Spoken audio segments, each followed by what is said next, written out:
This video is just additional practice or reinforcement on the basic pushing workflow: add, commit, push up to GitHub, and repeats.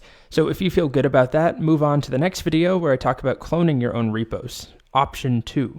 But for now, I'm going to go back to my first novel, and nothing super exciting in here, but why don't we make a new branch? What branch are we on right now? We're on this empty branch. What would be a good branch to make? Why don't we go back to master? Okay, so I'm going to switch, git switch, master, and I'm going to pretend to do some more work. We've got chapter 2, 3, 4. Why don't I remove this mood board? I'm just going to get rid of that. So I'm going to do an rm-rf mood board.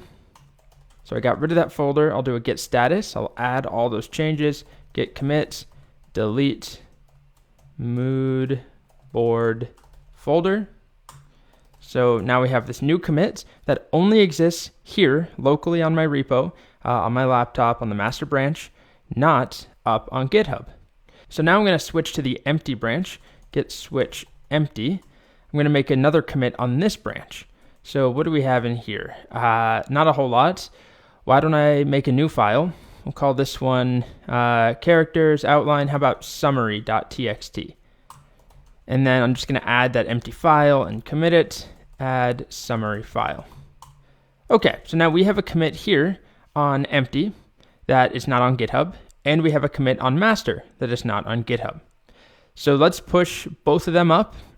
It's going to take 2 commands, right? We need to first decide, let's push up master branch or let's push up the empty branch. Remember the syntax, git push, and then our remote is origin. That's the only one we have. And then I'll push the master branch to begin with.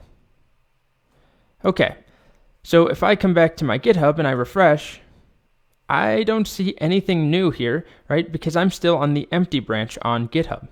I'm looking at the empty branch, but if I switch to the master branch, we can see this new commit 2 minutes ago, delete mood board folder. And we don't see the mood board here anymore at all. So, I can take a look at that commit, specifically see what was deleted, as you see there, the whole mood board directory and its image contents. So that new commit was pushed up, whatever new commits existed on the master branch, but on the empty branch, nothing has changed on GitHub. Remember, on my local empty branch, which I'm on right now, we have this new file, summary, and we have a commit called, add summary file. That was the message. So if I want to push that up, I need to do git push origin, and then the empty branch. And if we head over here, refresh at some points, here we are. Empty had recent pushes less than a minute ago, and we see summary.txt, that was pushed up, and the commit that it was associated with, add summary file, 2 days ago. So that's pretty much all I wanted to show you here, right? That basic workflow, do some stuff locally on a branch, make some commits, and then you push that branch up. And that about wraps up the basics of using the push command, right? We have a branch locally, we push it up with git push, remote, and branch name, then GitHub now has that branch hosted in the cloud.